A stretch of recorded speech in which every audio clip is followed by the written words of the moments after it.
रोज़नामा ख़बरें में आपका स्वागत है। खैर मक़दम है। नाज़रीन, आप इस बात को तो भली भांति जानते हैं कि हमारे देश के मीडिया का एक बहुत बड़ा वर्ग, एक बहुत बड़ा हिस्सा देश की सेवा में जिस तरह से तन मन धन के साथ लगा हुआ है, उस पर तो कुछ भी कहने की ज़रूरत नहीं है। उसकी देशभक्ति पर सवाल नहीं उठाया जा सकता। वो जिस तरह से दूसरों को देशभक्ति का सर्टिफिकेट बांटता है, उसके बारे में भी कुछ कहने की ज़रूरत नहीं है। और ये भी मालूम है कि उसके टारगेट पर सबसे ज़्यादा कौन रहता है और क्यों रहता है, उसकी भी हम सबको जानकारी है। उस पर भी समय बर्बाद करने की ज़रूरत नहीं है। ख़ास तौर से भी हाल ही में हमास और इसराइल के दरमियान जो कन्फ्लिक्ट शुरू हुआ, हमास के हमलों के बाद से जो माहौल बना, और उसके बाद इसराइल ने गाज़ा पर जिस तरह से चढ़ाई की, तो मानो देश के मीडिया का बहुत बड़े वर्ग का चेहरा खिल उठा, ये जाने बगैर कि देश की संस्कृति, उसका इतिहास, फ़लस्तीन के समस्या से उसका रिलेशन, उसकी पॉलिसी क्या रही है।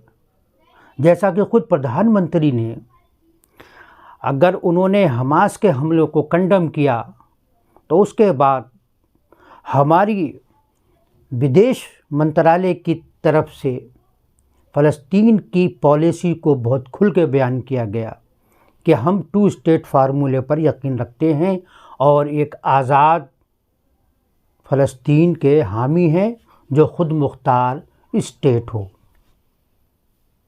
मामला साफ है। लेकिन इसराइल के हमलों को जिस तरह के से बढ़ा चढ़ाकर पेश किया जा रहा है, और हमारे फ़ौजी माहिरीन ने वहाँ पर बैठकर जिस तरह की भविष्यवाणियाँ की हैं, हम उसको ज़मीन पर क्या सूरत हाल है वो देख रहे हैं। हमारा मौजू हमास और इसराइल की जंग नहीं है। बताना सिर्फ ये है कि किस तरह से उस जंग को अगर दुनिया में एक ईसाई और मुस्लिम जंग के तौर पर पेश किया जा रहा है, तो भारत के अंदर उस पर एक बड़ी कॉन्स्पिरेसी के साथ हिंदू मुस्लिम की लड़ाई के तौर पर उसको दिखाया जा रहा है। हमारा सोशल मीडिया भरा पड़ा है जिसमें फ़लस्तीन के बारे में, मुसलमानों के बारे में, उनके बच्चों के बारे में क्या क्या न कहा जा रहा है, उसके बारे में कहते हुए भी डर लगता है। लगता है कि शायद वो यही चाहते हैं जो कुछ वहाँ हो रहा है। जिन्हें 1400 इसराइलियों के मरने का गम है, गम होना चाहिए। अगर एक आदमी भी मरता है तो गम होना चाहिए, लेकिन 8000 फ़लस्तीनियों के मारे जाने का कोई गम नहीं है, जिसके अंदर 3000 से ज़ायद बच्चे हैं। उन बच्चों की लाशें, उनकी सिसकियाँ, उनकी चीखें, उनकी बेबसी शायद उनके अंदर की उस आत्मा को तस्कीन पहुंचा रही है जिसके अंदर मुस्लिम नफ़रत का जहर भरा हुआ है। और वो जहर हमें हर शाम को टीवी चैनलों की बहसों में साफ नज़र आता है। अब इससे जुड़ा हुआ एक मामला जो असल मकसद है कहने का, अब मैं उसकी तरफ आता हूँ। अब हाल ही में केरला की कोच्चि में यहोवा कम्युनिटी, जो ईसाइयों की एक कम्युनिटी है, उसके एक चर्च पर, इबादतगाह पर बम ब्लास्ट हुआ, जिसके अंदर अफसोसनाक तौर पर 2 लोग मारे गए और बहुत से 50 से ज़्यादा ज़ख्मी हो गए। केरला भारत की एक पुरअमन शांतिपूर्ण स्टेट है, जहाँ पर का भाईचारा पूरे भारत के लिए एक राह दिखाता है कि कैसे साथ में मिलकर रहा जाता है। वहाँ ब्लास्ट हुआ इतवार को। और ब्लास्ट के बाद जिस तरह से हमारे मीडिया में चीखोपुकार शुरू हुई और उसको जो एंगल देने की कोशिश की गई, वो सूरत हाल बड़ी ख़तरनाक थी। उस बम धमाके को फ़ौरन एक दिन पहले इसराइल में जो कुछ चल रहा है इसराइल और हमास के दरमियान, तो फ़लस्तीन की हिमायत में एक रैली से जोड़ दिया गया। अगर हम उस दिन के मीडिया की सुर्खियां देखें, हेडलाइंस देखें, टीवी चैनलों की एंकरों की ज़ुबानें देखें, तो उनका साफ इशारा बग़ैर नाम लिए ये था कि ये काम तो मुसलमान ही कर सकता है। देश में अशांति फैलाने की कोशिश की जा रही है। भारत सरकार ने तुरंत कदम उठाया, उसने NIA की टीम को भेजा। हमारे गृह मंत्री जी ने वहाँ के CM से बात की और उनको पूरे कोऑपरेशन का, पूरे ताउन का यकीन दिलाया। एक सरकार का फ़र्ज़ होता है। लेकिन बहुत ही शातिराना तरीक़े से मीडिया के अक्सर प्लेटफॉर्म पर उस धमाके को एक दिन पहले होने वाली रैली से जोड़ने की घिनौनी कोशिश की गई, जिसके अंदर लाखों अफराद शरीक थे। और हुआ ये था कि उसके अंदर हमास के एक लीडर खालिद मिशाल ने, जो उसके पॉलिटिकल अफेयर्स को देखते हैं, उस रैली को ख़िताब किया था। उनका उस रैली से ख़िताब करना कितना सही था, कितना गलत था, ये लाइन ऑर्डर का महकमा जाने, ये उसका काम है। हमको इसको इस बारे में नहीं पढ़ना है कि उनको उस रैली से ख़िताब करना चाहिए था, उस रैली में भाषण देना चाहिए था, या उस रैली के जो ऑर्गेनाइज़र थे उनको उसमें उन्हें बुलवाना चाहिए था या नहीं। ये हमारा सब्जेक्ट नहीं है। लेकिन उसके फौरी बाद जो बम ब्लास्ट को जिस तरह से उस रैली से जोड़ने की कोशिश की गई, उसमें जो कनेक्शन दिखाने की कोशिश की गई, उससे ये लगता है कि उनको इस बात में बड़ी बेसब्री थी कि इस पूरे मामले को मुस्लिम कम्युनिटी से जोड़ दिया जाए और हमास और इसराइल के दरमियान जो जंग चल रही है, और हमारे मीडिया के बहुत से लोग जो तल अवीव में बैठकर, जिनमें से कोई भी गाज़ा नहीं गया है, कोई भी गज़ा नहीं गया है कि वो आंखों देखा हाल बयान करे। सब तल अवीव के होटलों में बैठे हुए आराम कर रहे हैं और वहीं से बैठ कर रिपोर्टिंग कर रहे हैं, और ऐसा लग रहा है कि वो वार फ्रंट से रिपोर्टिंग कर रहे हैं। आपको मालूम होगा कि उस जंग में 29 जर्नलिस्ट मारे गए हैं, जिसमें रॉयटर का भी है और अल जज़ीरा के एक जर्नलिस्ट का पूरा ख़ानदान मारा गया है, जो ऑन दी स्पॉट जो लोग वहाँ पर रिपोर्टिंग कर रहे हैं उसे रिपोर्टिंग कहा जाता है। ये होटलों में बैठकर, उसके बालकोनियों में खड़े होकर, इस तरह और उसके पीछे ऐसा बैकग्राउंड दिखाकर कि गोया ये टैंकों के दरमियान खड़े होकर कर रहे हैं। ये तमाशा तो सभी देख रहे हैं और इनका वहाँ मजाक भी उड़ाया जा रहा है। गुज़श्ता दिनों इस तरह की वीडियोज़ आई थी जिसमें वहाँ के एंकर को वो इसराइली सिपाही डांट रहा था, वो जो नौटंकी कर रहा था एक चैनल का एंकर। तो सवाल ये पैदा होता है कि क्या इस तरह की घिनौनी कोशिशों पर लगाम नहीं लगानी चाहिए? गुज़श्ता दिनों अगर इंडिया अलायंस ने कुछ एंकरों पर और कुछ टीवी चैनलों पर जाने के लिए अज़ खुद पाबंदी लगाने का फ़ैसला किया, तो वो क्या गलत था? इस माहौल को बिगाड़ने की इजाज़त क्यों दी जा रही है? और ये वो कौन लोग हैं, ये किसके इशारे पे काम कर रहे हैं, जो नहीं चाहते कि देश के अंदर शांति फैले, सिर्फ अपने बिजनेस कॉज के लिए, सिर्फ पॉलिटिकल कॉज के लिए?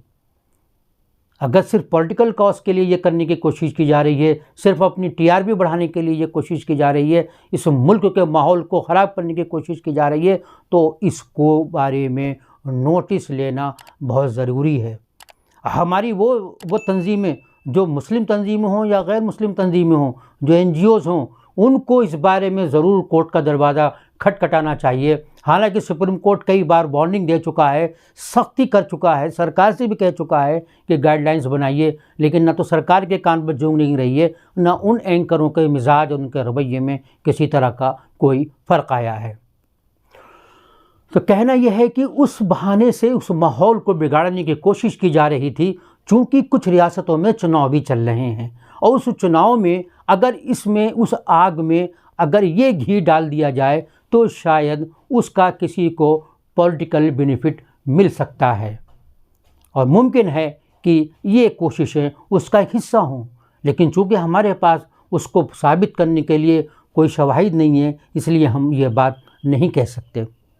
वो तो शुक्र ये हुआ कि उस धमाके के चंद घंटों के बाद एक शख्स सामने आया जिसका नाम डोमिनिक मार्टन था। उसने पुलिस स्टेशन में जाकर सरेंडर किया और ये कहा कि ये धमाके मैंने किए हैं, मैं इन धमाकों का जिम्मेदार हूँ। और वो ख़ुद उसी यहोवा कम्युनिटी से ताल्लुक़ रखता था जो क्रिश्चियन कम्युनिटी का एक हिस्सा है। उनमें भी फ़िरक़ेबंदियाँ हैं जो ये मानता है कि ईसा मसीह इस दुनिया में दोबारा आएंगे और फिर सब कुछ ठीक हो जाएगा। उस शख्स का ये बयान था कि हमारी इस कम्युनिटी को, इस कम्युनिटी की जो ये यहोवा विटनेस कम्युनिटी है, इसके लोग अलग थलग रहने का, अलहदगी पसंदगी की तालीम देते हैं, सिर्फ अपने बारे में सोचते हैं, देश के बारे में नहीं सोचते और मुझे ये सब बातें पसंद नहीं थीं। तो भाई ये तो मीडिया के अरमानों पर ओस पड़ गई। उनका एजेंडा जवान होने से पहले ही मर गया। अब क्या कर सकते थे जब खुद उस कम्युनिटी के एक आदमी ने, जो क्रिश्चियन है, उसने आके उस जिम्मेदारी को कबूल किया। वो जो हिंदू मुस्लिम एजेंडा चलाने की कोशिश कर रहे थे उस पर तो मानो ओस पड़ गई। लेकिन जो शरारती जहन होते हैं, जो साजिशी जहन होते हैं, उनके जहनों में सपोल ये कुलबुलाते रहते हैं, वो फर्म मानने के लिए बेचैन रहते हैं। तो उन्होंने उसका दुबई कनेक्शन जोड़ा कि तो दुबई जा चुका है। अब अगर दुबई जा चुका है तो दुबई कैसा मुल्क है वो सब जानते हैं। तो लेकिन ये तमाम चीज़ें, ये तमाम तरकीबें नहीं चल पाईं। मैं चाहूँगा कि उस शख्स का जो बयान है और उस वहाँ के एडीजी ने, लाइन ऑर्डर के जो ज़िम्मेदार हैं, उन्होंने आकर प्रेस को ये बयान देकर उस आग पर पानी डाल दिया जो हिंदू मुस्लिम की नाम पर भड़काने की कोशिश की जा रही थी। और उन्होंने जब आके ये बताया कि इस शख्स ने आकर सरेंडर किया है और उसने ये दावा उसका है कि ये मैंने किया है, तो जाहिर है कि फिर उस एजेंडे पर मज़ीद आगे नहीं चला जा सकता था। लेकिन अगर आप तसव्वुर कर लीजिए, वो कोई करीम होता, वो कोई रहीम होता, तो हमारे ये चैनल अपनी शाम के महफ़िलों में उसी तरह से आग उगल रहे होते जो उनका एक मिजाज और एक हिस्सा रहा है।